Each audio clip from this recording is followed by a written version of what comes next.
ये भी हम समझ लें कि जब आपने पॉलिटिकल बातचीत कर ही दी है तो अभी कुछ समय के बाद ही उत्तर प्रदेश में एक बड़ा महत्वपूर्ण चुनाव होने जा रहा है।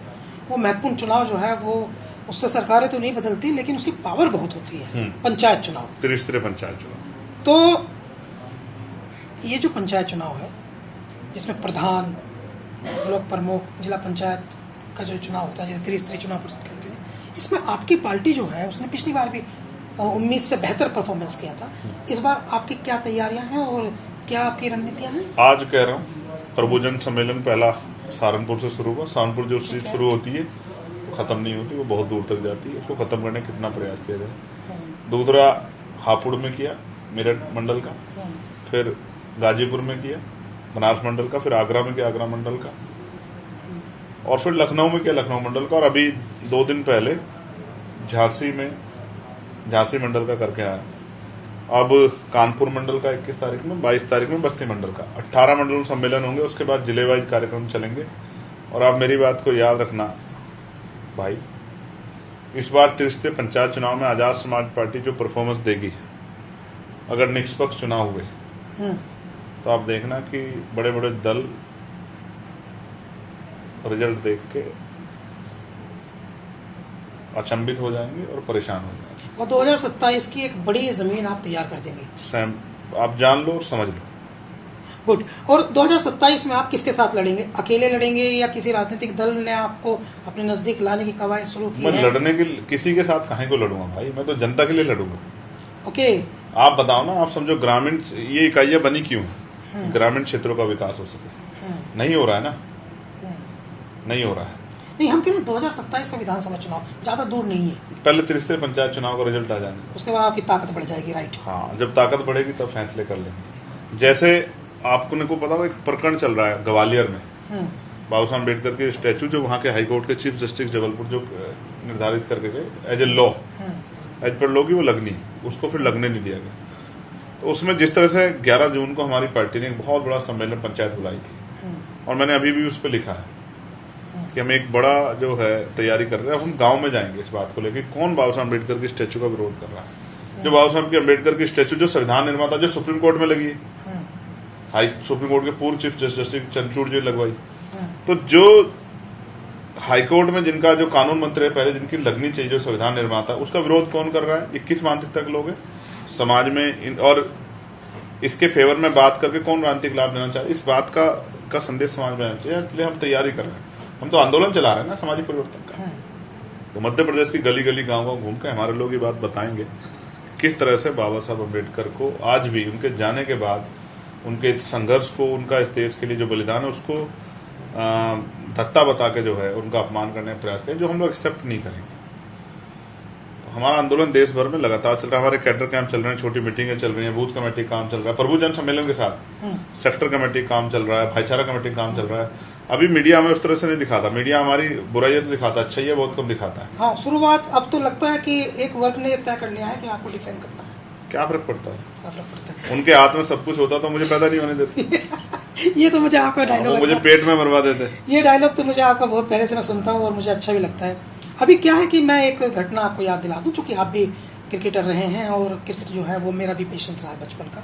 तो जब सचिन तेंदुलकर फरारी लेकर आए तो पूरे देश में जो है वो जश्न मना, और कि तेंदुलकर के पास फरारी, तेंदुलकर के पास फरारी। बहुत सारा टैक्स में भी चोरी की कुछ बात आई थी, या बहुत ज्यादा टैक्स भी लगा था, लेकिन बड़ा शोर मचा कि तेंदुलकर के पास फरारी, और बहुत सारे लोगों ने इस पर जश्न मनाया। लेकिन जब चंद्रशेखर रोल्स रॉयस में बैठ गया यूएस में जाकर के, तो बहुत सारे लोगों के पेट में दर्द हो गया। फरारी महंगी है, रोल्स रॉयस महंगी है।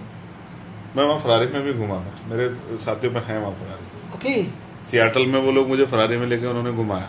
हाँ, ठीक है, छोटी सी, दिखता नहीं आदमी बैठ के। रोल्स रॉयस बड़ी, लेकिन मैं दोनों से मेरा कोई बहुत निजी रिश्ता नहीं है। जिन लोगों ने मेहनत करके कमाई है, ली है, उनका मैं उनके संघर्ष को मैं आभार प्रकट करता हूँ। ट्रेडिंग तो हुआ ना कि देखो कितना विलासिता का जीवन है। ठीक है, मैं वहाँ गया, मेरे लोग मुझे लेने आए, उससे लेके मुझे उन्होंने घुमाया। इसको जिसको तकलीफ होती रही, मुझे क्या फर्क पड़ता है यार। सही है। और आपके लोग इतने मजबूत हो रहे हैं। मैं तो सोचता हूँ कि वो रोल्स रॉयस यहाँ हर बहुजन समाज के घर में खड़ी हो, और मैं वो सिर्फ वही क्यों, मैं तो चाहता हूँ उनकी छतों पे हेलीकॉप्टर खड़े हो। आप समझो ना, मेरी कोई लोअर सोच है, मेरी तो बिगर सोच है। मैं चाहता हूँ हर कमजोर के घर के छत पे एक हेलीकॉप्टर खड़ा हो।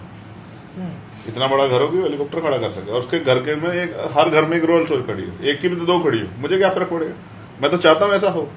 मैं तो चाहता हूँ इस देश में टैक्स पेयर बन जाए जो हक वंचित समाज है। जो 80 करोड़ लोगों को सरकार तो कहती सस्ता राशन दे रहे हैं, मैं कहता हूँ 80 करोड़ लोग टैक्स पेयर बन जाए, उनकी आमदनी इतनी बढ़े कि वो बढ़िया टैक्स में योगदान करें और देश खूब तरक्की करे, हमें कर्जा ना लेना पड़े दूसरे देशों से। तो अभी जैसे अभी आपका जो है वो पॉलिटिकली एक स्टैंड हो गया है, तो अभी ये दबाव नहीं महसूस करते कि जैसे एक बार आदमी किसी ओहदे पर पहुंच जाए, कि अच्छी सिचुएशन में आ जाए, तो उसके बाद वो ये दबाव महसूस नहीं करता कि अब मुझे जो है वो नीचे जाने का रास्ता नहीं है, या साजिशें हों या कुछ हो, तो उनको तकलीफ नहीं होती कि अब तो मुझे नीचे जाने का कोई रास्ता नहीं है, बढ़ते ही जाना है। तो कोई आपको अंदर से अब घूसबम्प आते हैं, जैसे उसको कहते हैं रोंगटे खड़े हो जाना कि अब नहीं रुकूंगा, अब तो रास्ता पकड़ लिया। देखो ऐसा जिम्मेदारी है बहुत। जब मैं जाता हूँ गांव में, लोग माएँ मिलती हैं, आशीर्वाद देती हैं, बहनें आशीर्वाद देती हैं, गले मिलती हैं, उनके आंसू छलकते हैं, बड़े असर पे हाथ रखते हैं, उनके दुख परेशानियाँ देखता हूँ तो मुझे लगता है कि मेरे दुख तकलीफें, मेरी चोट, सब चीज़ें कुछ नहीं है, वो सब पीछे हैं। और जब ज़्यादा लगता है कि भाई कोई चीज़ वो हो रही है, तो फिर अपनी गोली पे ऐसे जो जख्म अभी सूखा है उस पर हाथ फेर। अभी तक सूखा नहीं है, मतलब हरा है वो, क्योंकि वो बाहरली तरफ है तो वो महसूस होता है हाथ लग के। कमर में भी तकलीफ रहती है आपकी? ठीक है, ऐसी लाखों इन लोगों की समस्या को लड़ने के लिए हमारे महापुरुष ने अपना जीवन बलिदान कर दिया, ऐसी लाखों तकलीफें सब स्वीकार है। अच्छा, तो उस गोली पे ऐसे हाथ फेर लेता है। एक सवाल मैं पूछूंगा, तो बड़ा आनंद आता है, बड़ा आनंद आता है। और लगता है कि इससे बड़ा क्या हो सकता है। जब जान नहीं रहती तो क्या करता है। जब जान बच गई तो तय कर लिया कि अब सिर्फ मछली की आंख पर निशान है, अब महापुरुषों के सपने के अलावा कुछ नहीं, अब सिर्फ उसी सपने को वो करना है, जीना है उसके लिए, मरना है उसके लिए, सब कुछ उसके लिए, बाकी और कुछ नहीं। तो एक बहुत छोटी सी बात, उसके बाद हमारी बातचीत पूरी हो जाएगी। मैं एक्चुअली ये समझना चाहता हूँ आपसे कि आपने अपनी पार्टी का नाम आज़ाद समाज पार्टी काशीराम रखा, और ये आपकी लाइफ पर आप कहते भी हैं मेरे पॉलिटिकल गुरु हैं, और आपकी लाइफ पर बहुत ज़्यादा असर जो है माननीय काशीराम का है। तो कुछ लोग ऐसे भी हैं जो ये भी कहते हैं कि काशीराम जी के आदर्शों पर वो चंद्रशेखर जो है वो चल रहे हैं। तो मैं समझता हूँ कि वो तो एक बहुत बड़ा नाम है। कुछ लोग ऐसे में होते होंगे जो ये कहते हैं नहीं चल रहे। देख, समाज में दोनों तरह के एक बात आप जानो, हाँ। आप सबको खुश नहीं कर सकते। जो आपसे अलग हैं, किसी दूसरी विचारधारा में है, किसी दूसरे दल में है, तो वो कभी आपका, उनकी मजबूरी है, ना चाहते हुए भी, वो दिल से भी चाहें तो भी आपके पार्टी की मजबूरी है, आपका वो नहीं कर सकते, आपका सम्मान नहीं कर, आपके बारे में अच्छी बातें नहीं कर सकते। ठीक है, उनको अपना काम करना चाहिए। देखो, माननीय काशीराम साहब एक बहुत बड़े तस्वीर चरित्र है, बाबा साहब बहुत बड़ी तस्वीर, तमाम लोग, मैं तो एक उनके पैरों के नखून के बराबर, मैं तो कोशिश कर रहा हूँ कि जितना भी कर सकता हूँ, और वो लंबा समय लगा उन सब महापुरुषों को। मेरी तो शुरुआत हुई है, अभी सीख रहा हूँ और सीखता रहूँगा। 38 साल का हूँ, जिनको मुझसे बेचैनी हो सब 50 पार के हैं। लेकिन एक बात तो देखनी पड़ेगी ना। एक मिनट हाँ। जिनको बेचैनी है मुझसे वो सब 50 पार के हैं। हाँ, 50 साल। तो 12 साल अभी और सीख लूंगा तो मुकाबला कर लें। अभी तो लड़ाई शुरू भी नहीं, अभी तो पैरों पे खड़ा भी नहीं हुआ हूँ, अभी तो सिर्फ जो है घुटनों पे हूँ। पहली सीढ़ी पार की है, 1 साल हुआ है। अगर ये 5 साल बीत गए ना तो शायद बहुत सारे लोगों की दुकानें बंद हो जाएंगी। और ये घमंड में नहीं कह रहा हूँ, गर्व से कह रहा हूँ, अपने लोगों की मेहनत पे कह रहा हूँ, जिस तरह संघर्ष कर रहे हैं बीमार में आजाद समाज पार्टी लोग। ये भी हम देख रहे हैं ना कि अभी हम देख रहे हैं कि जब से आपका उद्भव हुआ है और आपको जो है वो बहुत अधिक प्रचार मिला है, तब से हम देख रहे हैं कि विभिन्न पार्टियां जो हैं वो बाबा साहब की तस्वीर लेकर के सदन में, तस्वीर भी, संविधान भी, सब कुछ स्वागत है, चेंज तो है। तो मैं ये नहीं कह रहा, मैं ये कह रहा हूँ कि अच्छा है, सबको सभी महापुरुषों सम्मान करना चाहिए, उस विचारधारा पे भी चलना चाहिए। कथनी करनी में फर्क होता है। आप नाम बाबा साहब का लें और काम जो है गांधी जी का करें, या आप नाम बाबा साहब का लें या काम हेड गौर का करें, तो ये समाज में दिखता है, ये संभव नहीं है। बाबा साहब का नाम लोगे तो बाबा साहब का ही काम करना पड़ेगा, तभी समाज में विश्वास पैदा होगा। और लड़ाई लंबी है, इस बात को भी जानता हूँ। आइडियोलॉजी सेटअप, साजिशें भी होती हैं, कोई फर्क नहीं पड़ता, कोई फर्क नहीं पड़ता। चंद्रशेखर जो एक बार जिंदगी मिली है, हाँ। लोग मेरे जाने के बाद याद रखेंगे कोई पैदा हुआ था। बेखौफ और निडर है। हाँ, जो लड़ा, और तब तक लड़ता रहूंगा जब तक, बस अपने विरोधियों को बताना चाहता हूँ हाँ हाँ हाँ हाँ कि रुकूंगा नहीं। हालात चाहे जैसे हैं। हाँ, हालात है जैसे, परिस्थिति कोई कितनी भी कठिन बना दे, और कुछ भी हो जाए चलता रहूंगा जब तक पैरों में जान रहेंगी, लहू का आखिरी कतरा शरीर में रहेगा और सांस रहेगी, तब तक चलता रहूंगा। इसी मिशन में रहूंगा, हिलूंगा नहीं, रुकूंगा नहीं, झुकूंगा नहीं, बिकूंगा नहीं, संघर्ष करता रहूंगा। और कोई खरीद भी नहीं सकता, इतनी भी किसी की हैसियत नहीं है।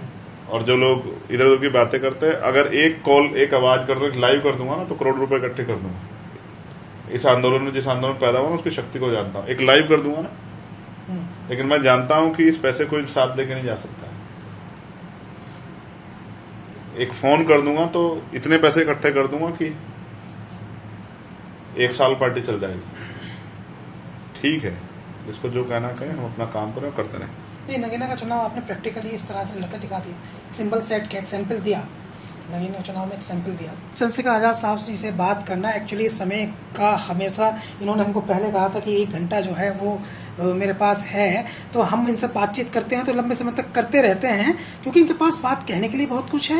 इनके जीवन ही एक ऐसा संघर्ष लिए हुए है जो यकीनन सबको प्रेरणा देता है। इसलिए भी प्रेरणा देता है क्योंकि वे लोग, जो भारत में एक चर्चा होती है कि माँ के पेट से राजा पैदा होने वाली जो थ्योरी है, कि उसको तोड़ने वाले और उसको गलत साबित करने वाले नेता भी हमारे बीच हैं। एक बात और, नेता लीडरशिप क्वालिटी जन्मजात होती है, वो किसी कॉलेज या स्कूल से नहीं आती, और ये लीडरशिप क्वालिटी चंद्रशेखर आज़ाद में जन्मजात दिखती हैं। बहुत धन्यवाद आपका, नमस्कार, धन्यवाद।